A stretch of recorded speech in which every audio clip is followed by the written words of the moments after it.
मैं आपका होस्ट और दोस्त एसके यादव एक बार फिर से हाजिर हूं इस नई वीडियो में एक नई जानकारी के साथ। दोस्तों, आप लोगों के बहुत सारे मैसेजेस, बहुत सारे कॉल्स और बहुत सारे विशेष हमें प्राप्त होती है कि आप लोग हमारी वीडियोस को देखकर बड़ा आनंद ले रहे हैं और बहुत सारी ग्रांट एप्लीकेशंस आप खुद करते जा रहे हैं। दोस्तों, यकीन मानिए कि बहुत खुशी मिलती है मुझे जब आप लोगों की तरफ से ऐसे कमेंट्स आते हैं कि सर, साल भर में अगर 10 वीडियोस देखकर हमने आपकी तरफ से और 10 प्रोजेक्ट भी अपने खुद अप्लाई कर लिए तो एटलीस्ट ये मान के चलिए हमने अपनी 1 लाख रुपए की सेविंग्स कर ली है पूरे साल के अंदर। तो बहुत अच्छा लगता है मित्रों कि जब आप हमारी वीडियोस देखकर खुद अप्लाई करना सीख जाते हैं और खुद एप्लीकेशन करते हुए अपने पैसों की सेविंग्स कर लेते हैं। तो उम्मीद करता हूं कि आप सभी लोग इसी प्रयास में हमेशा लगे रहेंगे।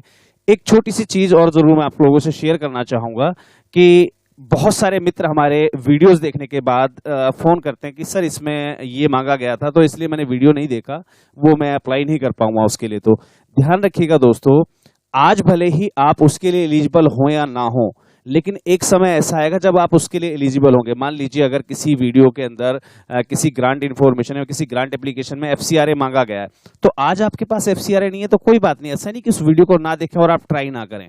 वीडियो को पूरा देखिए और उसको ट्राई जरूर कीजिए, क्योंकि आज नहीं कल जिस दिन आपके पास एफसीआरए होगा तब भी तो आपको ग्रांट एप्लीकेशन अप्लाई करनी है ना। क्यों ना हम पहले से सीख के अपने आप को निपुण बना लें, क्योंकि practice makes a man perfect. अगर आप आज ही प्रैक्टिस कर लेंगे तो आप कल के लिए परफेक्ट हो जाएंगे। तो वीडियोस को स्किप मत कीजिए। जो भी ग्रांट एप्लीकेशन की जो भी इंफॉर्मेशन हमारे यहाँ पर इस चैनल पर जो है प्रोवाइड की जाती है उसको एक बार ट्राई जरूर करके देखिए। इससे कहीं ना कहीं आपका ज्ञान जरूर बढ़ेगा। अगर आज आप अप्लाई करने के योग्य नहीं है, कोई बात नहीं, उसको लास्ट तक फिल कीजिए। फाइनल सबमिट बटन मत दबाइए। अगर आप वहां पर किसी भी चीज की कमी है, आपके पास कोई डॉक्यूमेंट आपके पास पूरा नहीं है, तो उसको फाइनल बटन पे जाकर सबमिट मत कीजिए, लेकिन उसको अप्लाई जरूर करके देखिए, भर के जरूर देखिए, क्योंकि आज आप भरेंगे तभी आप कल के लिए खुद को प्रिपेयर कर पाएंगे। तो चलिए बढ़ते हैं अपनी अगली वीडियो की ओर। और अगली वीडियो की तरफ बढ़ते ही मैं आपको बताना चाहूंगा एक विशेष प्रकार की ग्रांट के बारे में आज हम बात करने वाले हैं। Request for proposals from NGOs और सीएसओज और CBOs for community grant under the 7th operational phase of the GEF small grant programme in India. भारत के अंदर स्मॉल ग्रांट प्रोग्राम के लिए एप्लीकेशंस मांगे गए हैं। 7th ऑपरेशनल फेज है इनका और जीईएफ का।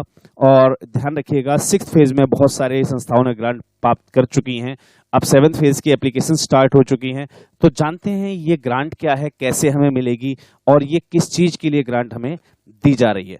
सबसे पहले हमें पता होना चाहिए कि ग्रांट दे कौन रहा है।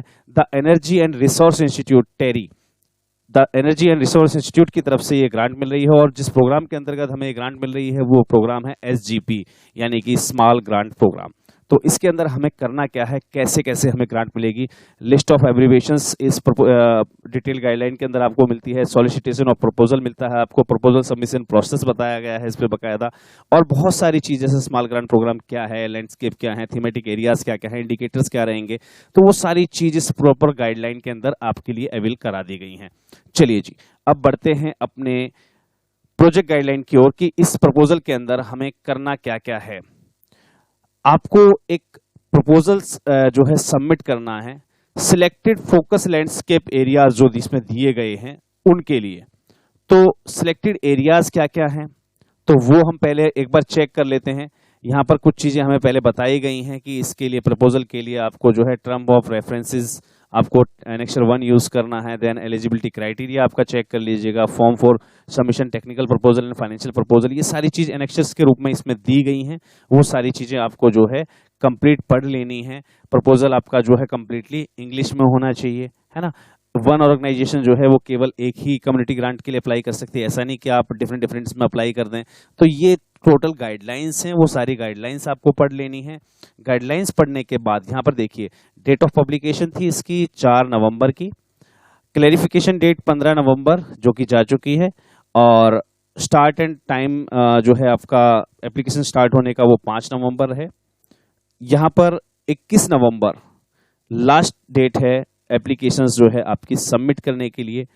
मोड ऑफ एप्लीकेशन जो है वो ऑनलाइन रहेगा, ईमेल के माध्यम से, जिसके लिए यहाँ पर ईमेल आईडी आपको प्रपोजल्स के लिए दी गई है। अब ईमेल आईडी आपके पास है, लेकिन प्रपोजल बनाना कैसे, भरना कैसे, उसके लिए एक जिप फाइल आपको डाउनलोड करनी पड़ेगी, जो कि जिप फाइल आपको कंप्लीट इस एप्लीकेशन में भी मिल जाएगी। और अगर आप हमारे राष्ट्रीय एनजीओ महासंघ से जुड़े हुए हैं तो ग्रुप में ऑलरेडी शेयर कर दी गई है।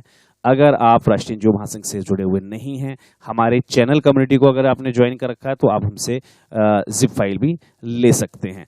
चलिए जी, 22 नवंबर को टेक्निकल बिड्स जो हैं प्रपोजल की वो खुल जाएंगी, यानी कि 21 को आपको अप्लाई करना है 21 तक, और 22 तारीख को ही आपको अपना रिजल्ट पता लग जाएगा कि आपका प्रपोजल एक्सेप्ट किया गया है या नहीं किया। यानी कि बहुत शानदार चीज है। अब बात करते हैं रीजन की, किस स्टेट के अंदर कहां कहां के लिए हमें ग्रांट्स जो है अवेलेबल है।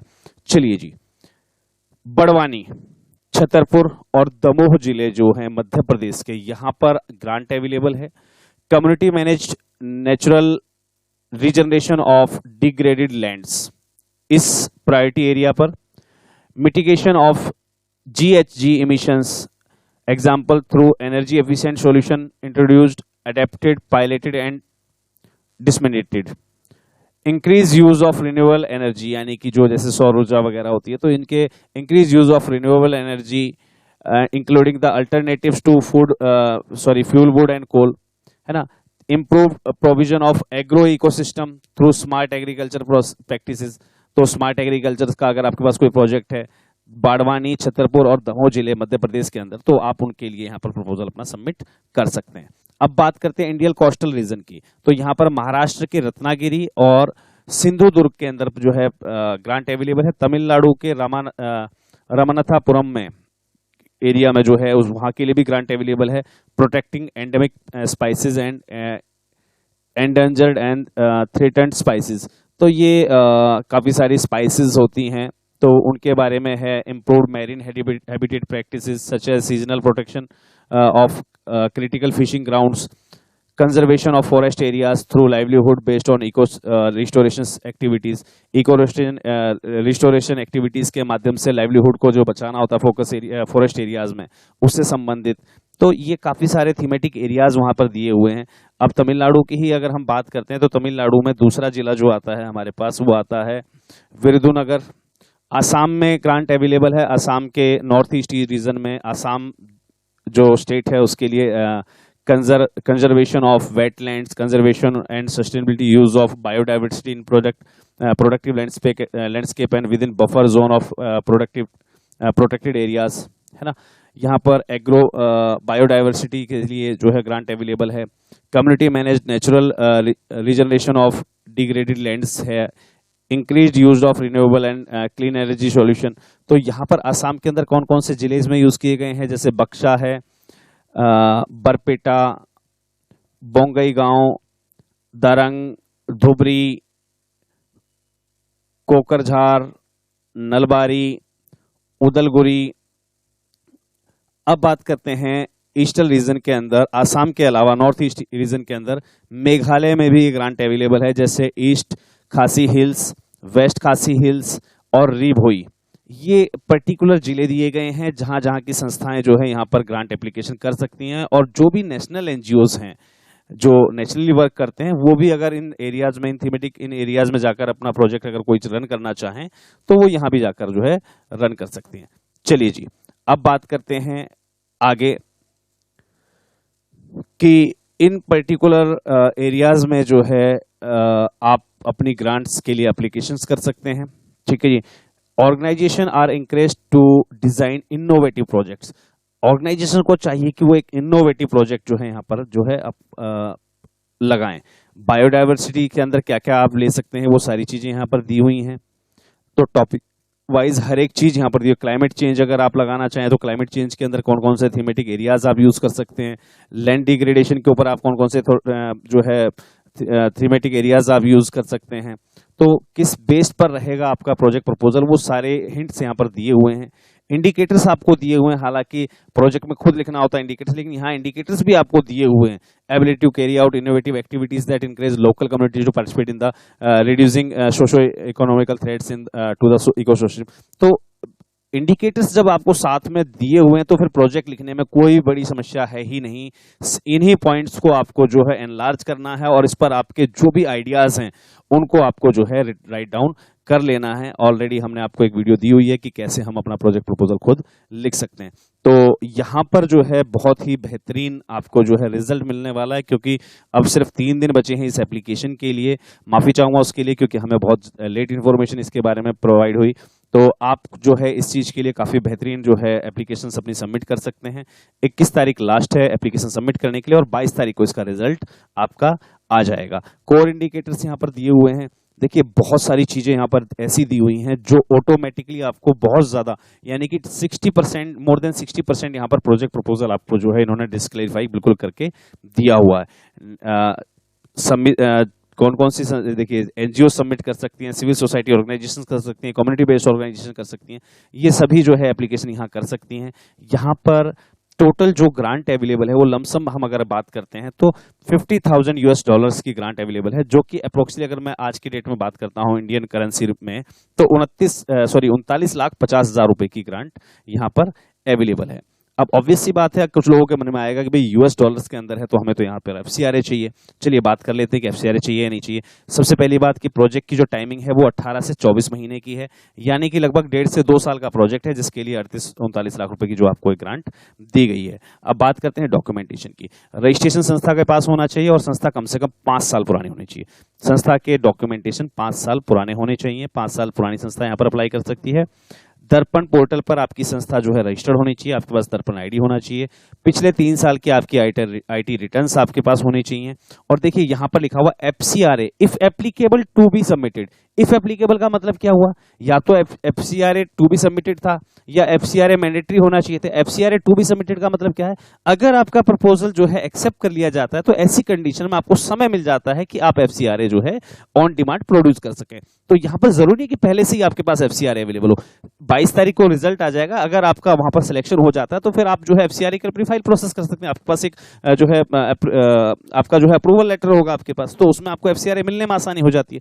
तो ये काफी सारी चीजें हैं। 35AC एक बहुत बढ़िया विकल्प होता है इसका। तो ये सब चीजों से घबराना नहीं है कि एफसीआरए यहाँ मांगा गया, हमारे पास तो एफसीआरए नहीं है। तो यहाँ पर देखिए लिखा हुआ है clearly FCRA if applicable to be submitted. अगर एप्लीकेबल हो रहा है आपके पास, एप्लीकेबल कब होगा, जब आपको ग्रांट अलॉट हो जाएगी। तो अगर आपको ग्रांट अलॉट हो रही है तो एफसीआरए अप्लाई कर सकते हैं आप। तो यहाँ पर इन छोटी छोटी चीजों से घबराना नहीं है। ऑडिट स्टेटमेंट देखिए, यहाँ ऑडिट की बात करते हैं तो 5 साल की जो है यहाँ पर ऑडिट मांगी गई है, लेटेस्ट एनुअल रिपोर्ट मांगी गई है। चलिए जी, डॉक्यूमेंट्री अगर हम सारी बातें क्लियर कर चुके हैं, ऑर्गेनाइजेशन का एक्सपीरियंस बता दिया गया है कि 5 साल का एक्सपीरियंस होना चाहिए और डिफरेंट जो फील्ड्स दे रखे हैं जैसे environment, climate change, biodiversity conversation, land degradation, इन सब फील्ड्स में आपने कुछ काम किया हुआ हो, है ना। आपकी जो लगातार जो है 5 फाइनेंशियल ईयर्स में जो है आपकी 15 लाख रुपए की जो है आपकी इक्विवेलेंट जो है टर्नओवर हो, है ना। तो इस टाइप से बहुत सारे जो है यहाँ पर फॉर्मेलिटीज हैं, उनको आप बकायदा ध्यान से आपको पढ़ लेना है। ठीक है जी। तो ये सारी गाइडलाइंस आपको हमारे द्वारा जो है शेयर कर दी गई हैं। जो संस्थाएं हमारे साथ संबद्ध हैं, राष्ट्रीय एनजीओ महासंघ के साथ जुड़ी हुई हैं, वहां पर हम ऑलरेडी शेयर कर चुके हैं। और जिनके पास नहीं है वो बाकायदा हमसे कॉल करके या मैसेज करके ले सकते हैं। अगर आप राष्ट्रीय एनजीओ महासंघ से संबद्ध नहीं है तो चैनल मेंबरशिप आपका होना जरूरी है। अगर आप चैनल मेंबर हैं हमारी चैनल कम्युनिटी से अगर आप जुड़े हुए हैं तो वहां पर आपको जो है ये सभी गाइडलाइंस और प्रॉपर डिटेल्स आपको जो है फॉरवर्ड कर दी जाएंगी। ये सारी डिटेल्ड गाइडलाइंस हैं, इनको आप पढ़ सकते हैं और उसके हिसाब से आपका पूरा प्रपोजल, ये मान के चलिए कि मोर देन 60% आपको जो है यहाँ पर प्रपोजल यहाँ पर पूरा कंप्लीट करके दिया हुआ है। सिर्फ और सिर्फ करना क्या है, आपको अपना इसमें से देखते हुए सिर्फ अपना एक रिटर्न में आपको एक अपना प्रपोजल तैयार करना है और जो प्रोसेस में दिया हुआ उस प्रोसेस के हिसाब से आपको जो है यहाँ पर अप्लाई कर देना है। चलिए जी, उम्मीद करता हूँ ये जानकारी काफी अच्छी रही होगी। ये देखिए यहाँ पर काफी सारी गाइडलाइंस है। गाइडलाइंस पूरा पढ़ना बहुत जरूरी है। एनेक्सर्स क्या क्या हैं, किस एनेक्सर में क्या क्या चीज मांगी गई हैं, तो वो सारी चीजें आप ध्यान से इसको बखूबी पढ़ लेंगे जैसे आपके पास ये गाइडलाइंस मिलती हैं। तो उम्मीद करता हूँ आज की वीडियो आपको अच्छी लगी होगी।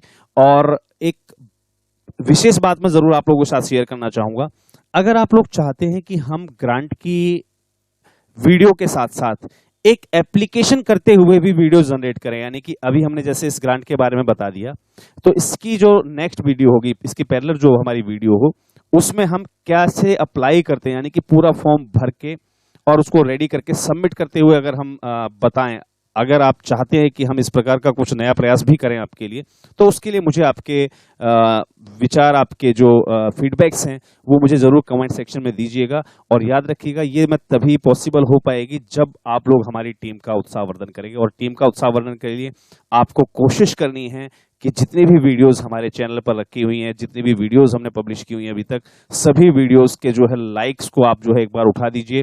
लगभग 500 लाइक्स आप कर दीजिए। हर एक वीडियो पर कम से कम 500 लाइक हो जाएं। देखिए, हर व्यक्ति अपने एंड पर अपना प्रोसेस करेगा तो बहुत ही आसानी से सारे काम हो जाएंगे। हमारा एक एक व्यूअर कम से कम 10 से 15 सब्सक्राइबर बढ़ाए, ठीक है, तो सब्सक्राइबर काउंट जो है हमारा वो सीधा 5000 से जैसे ही 10,000 हो जाता है, यानी कि 5000 सब्सक्राइबर जैसे ही नए बढ़ जाएंगे, वैसे ही हम हर वीडियो के बाद एक पैरेलल वीडियो जरूर देंगे कि उस वीडियो को, उस ग्रांट को हमने पर्टिकुलर कैसे अप्लाई किया। हम एक पर्टिकुलर संस्था का उसमें जो है फाइल करके दिखाया करेंगे कि भाई ये देखिए, इसको हमने ऐसे फाइल किया है, कहाँ पर क्या भरा है, कहाँ पर क्या नहीं भरा है। इससे बहुत सारी हेल्प मिलेगी आपको जो है किसी प्रकार के ग्रांट एप्लीकेशन को करने के लिए। तो उम्मीद करता हूँ आज की जानकारी आपको अच्छी लगी होगी, और आपने अभी तक चैनल को सब्सक्राइब अगर नहीं किया तो सब्सक्राइब कर लीजिए। और अधिक जानकारी के लिए, टेक्निकल हेल्प के लिए हमारी चैनल कम्युनिटी को ज्वाइन करना मत भूलिएगा। चलिए मिलते हैं अगले किसी और वीडियो में नई किसी जानकारी के साथ। तब तक के लिए जय हिंद, जय भारत, धन्यवाद। इस महीने हम आपको देंगे back to back 35 grant application. जी हाँ, मोर देन 35 ग्रांट एप्लीकेशन, और वो भी अपने इसी चैनल पर। तो अगर आपने अभी तक चैनल को सब्सक्राइब नहीं किया तो सब्सक्राइब कर लीजिए, और ज्वाइन बटन क्लिक करके चैनल मेंबरशिप को ज़रूर आज ही कंप्लीट कर लीजिएगा। धन्यवाद।